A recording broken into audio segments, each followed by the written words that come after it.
Hello, everyone. This is Pastor Ryan Pronzinski of Christ Lutheran Church in Michigan Center, Michigan, and this is my Chair Chat Daily Devotion for Friday, June 19th, 2020. Peace be with you. Firstly, I want to apologize for this video being a little bit later today for any of you that were looking for it earlier. I was outside enjoying nature on this Friday, which is typically my day off. But here we are recording for you. So these videos are intended to help you engage your life of faith during these hard times of pandemic, economic downturn, civil unrest over racial injustice, and more. So with engagement in mind, I encourage you to take time throughout these videos to pause and reflect, journal, have conversation with those around you, or, since this is an online platform, leave constructive comments, questions, or prayer requests in the comments section below, and I promise that I will get to those in the following videos. The readings that are read each day in these videos comes from the Daily Revised Common Lectionary, which can be found online. The readings for today are in the description below, and they are as follows. Psalm 69. See June 18 for details. I will not be reading that one today. Also Jeremiah chapter 18, verses 18 to 23, a continuation from yesterday. And Acts chapter 5, verses 17 to 26. Before I get to the readings themselves, as always, I'd like to invite anybody out there who sees these videos to join us at Christ Lutheran Church for our Sunday morning worship service online, which we stream on Facebook Live. The live streams take place at 9:45 a.m. Eastern Standard Time, and the link to those videos can be found in the description below. So please come and worship with us. If you can't make it for the live stream, please come and worship with us after the fact. I know it's a recording, but it is possible to leave comments in the video section. You can look up my email if you'd like to, if something inspires you in the service.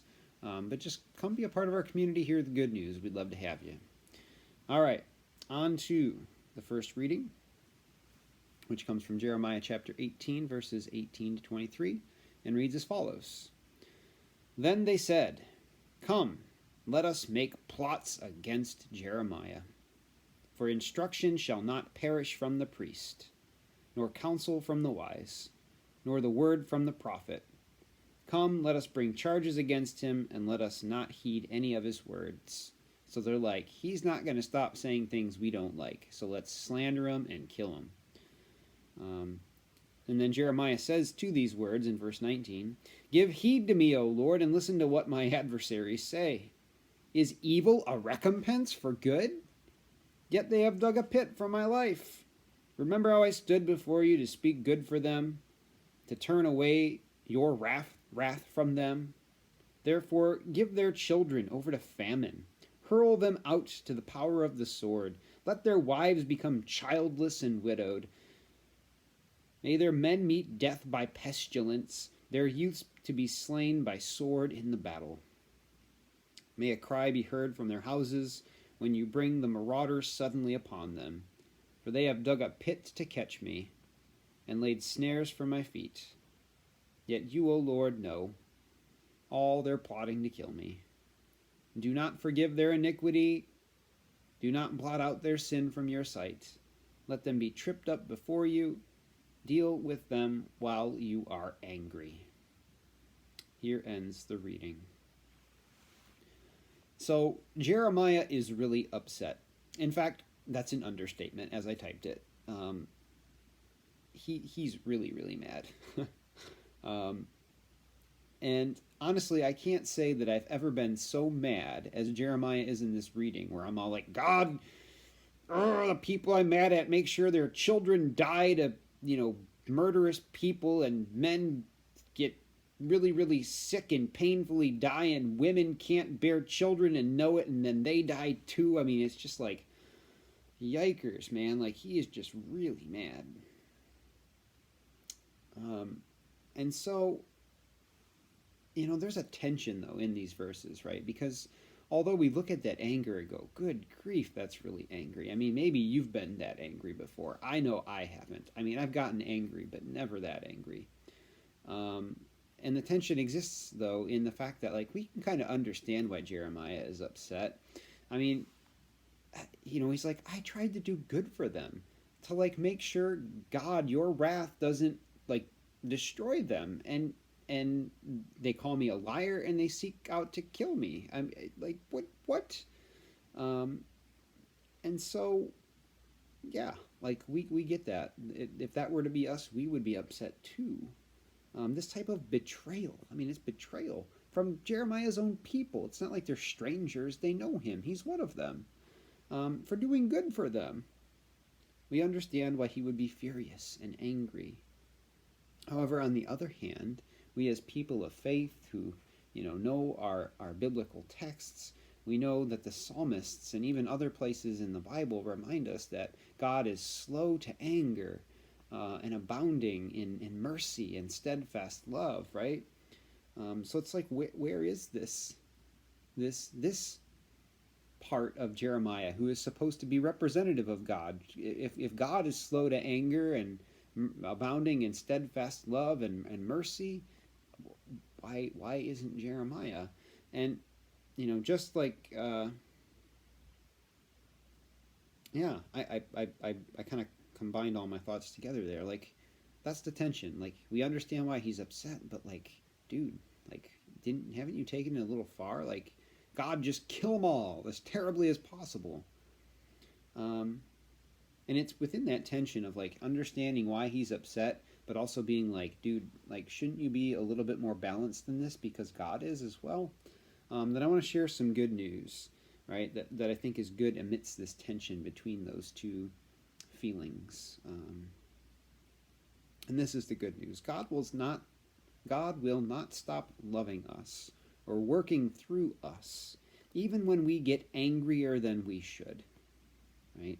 And seemingly presume way too much of God in the midst of our anger, right? I'm pretty confident that God's not going to just be like, okay, Jeremiah, sure. I mean, I haven't read the rest of Jeremiah, but I also know God's people didn't cease to exist from the face of the earth. So, I mean, even if there was some punishment, it was mitigated a little bit, right? Like, God didn't just make all the people just blink out of existence after a terrible suffering, right? So, yeah, God does not stop working through us and loving us, even when we get angrier than we should, and presume way too much of God. And to just ground this in reality, and you're like, oh man, this never happens in real life. This type of situation where, people would try and hide their anger or not get angry. Like, why would you even worry about mentioning this, Pastor, about me getting angry, at God or at other people, and getting angrier than I should? Well, that's because I actually met somebody when I was in my 20s, and I was working on becoming a pastor, and this young lady, when I was talking to her, we had this connection of being people of faith, and she was a pastor's kid, and I don't know how we got on the topic of anger, but we did. And then she said, "Oh, I never get angry around anyone. And then if I do feel like I'm getting angry, like, I go, like, hide and try and stuff my anger down or dissipate it or make it go away. Like, anger's bad, and I shouldn't be angry around anyone." And she wasn't joking. Like, and I just felt so sad for her. Because she had this mentality that, like, to show any kind of anger at all, or to get angry, was to be unfaithful and sinful.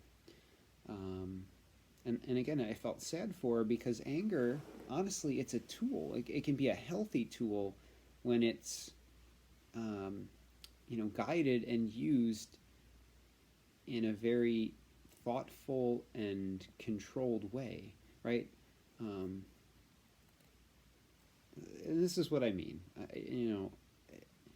If we never got angry when something truly wrong was done to us or to people we care about, we would have no fire, no passion to do something about it. We just kind of go, eh, right? Anger puts that fire in your belly when it's guided, in prayer, and it's not something that we just let burn out of control. Like, not something we try and tamp down and hide, or just let burn uncontrollably. Like, anger can be really good. It lets us know. It tells us when something wrong has happened, when a boundary has been crossed, and gets us fired up to do something about it. To be able to right wrongs. And so God knows this. God knows that our anger can be used to do good.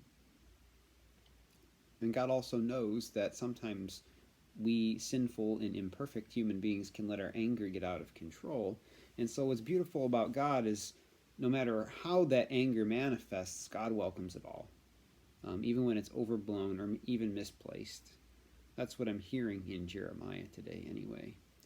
Because the reality is, God will straighten us out if we get off track with our anger, or anything else for that matter. But the good news is in Jeremiah that we need not worry about being angry in front of God. Unlike that young lady that I met, I lamented for her, and I still do. And we don't need to worry about sharing our anger with or even at God. Like, not just being angry in front of God, but actually sharing that anger with God like Jeremiah, and even possibly directing it at God. Like, God, what are you doing? Why is this happening? I'm so mad at you. Even Jesus himself, I always go to him, who quotes a psalm, the psalmist in Psalm 22, which we read on Maundy Thursday, my God, why have you forsaken me, right? Yeah. So, by God's grace, our anger can be used for good. That's what I want you to take away from this, and that you can be angry in front of God, and with God, and at God, and by the grace of God, our anger can be used for good, or transformed, as we work with God for good. So, with that in mind, I'd have you ponder, how has anger helped you work for good or justice in your life? Right? How have you gotten so upset about something that it made you do something positive, for a friend, for yourself, for the community, whatever? And have you ever been angry at God? I know I have. How were you able to grow from this experience when you were angry at God? I know for me, it often, instead of like causing me to shut down or run away from God, I feel like Jacob in Genesis, right, where I just need to wrestle with God more. And usually when I do, I walk away blessed. I know for some people, when they get angry at God, they shut down and run away. I'm like Jacob. I'm all like, I'm not letting go of you until you bless me. Darn it. So yeah, channel that anger if you're feeling angry. I think there's a lot of anger going on right now. I would say try and do it graciously, and not do it like Jeremiah in such a way where you just like, the heck with everybody, burn them all, right? Like, but rather, what is at the root of your anger? And, are you afraid? Are you feeling disrespected? Are you feeling shamed? And what can you do about it for yourself in a constructive way without bringing harm to others? Yeah, plenty to think about there. On to the next reading. Acts chapter 5, verses 17 through 26, which reads as follows. Then the high priest took action, he and all who were with him, that is, the sect of the Sadducees. Being filled with jealousy, they arrested the apostles and put them in public prison. But during the night an angel of the Lord opened the prison doors, brought them out, and said, Go, stand in the temple, and tell the people the whole message about this life. When they heard this, they entered the temple at daybreak and went on with their teaching. I love that. When the high priest and those with him arrived, they called together the council and the whole body of the elders of Israel and sent to the prison to have them brought. But when the temple police went there, they did not find them in prison. So they returned and reported, quote, "We found the prison securely locked and the guards standing at the doors, but when we opened them, we found no one inside." Now when the captain of the temple and the chief priests heard these words, they were perplexed about them, wondering what might be going on. Then someone arrived and announced, "Look, the men whom you put in prison are standing in the temple and teaching the people."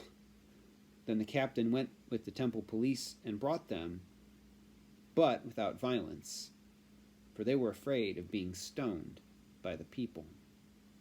Here ends the reading. Now, to me, this reading is a fun juxtaposition to the anger and violence in Jeremiah, right? Because oftentimes I imagine, this is my impression, that we people of faith often think that, like when ill happens against us, when bad things happen to us, something outside of God's work and realm is happening. Like if something bad happens, like God has abandoned us, or this is just completely out of like God's control. God's not doing something. So I want to be clear in saying that what I'm trying to say is not necessarily that God makes bad things happen, because I know some people might want to go that way with what I'm about to say or what I am saying. What I'm getting at is when bad things happen to us, we often think that God is devoid of it.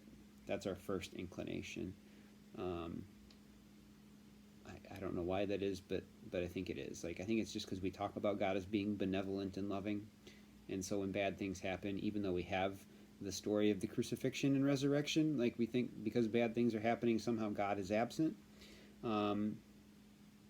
Right, that's our default. Yet here we have in this story a reminder that sometimes God brings us through, not saying God causes, but God brings us through some ill will and hardships, like being in prison and then broken out, right?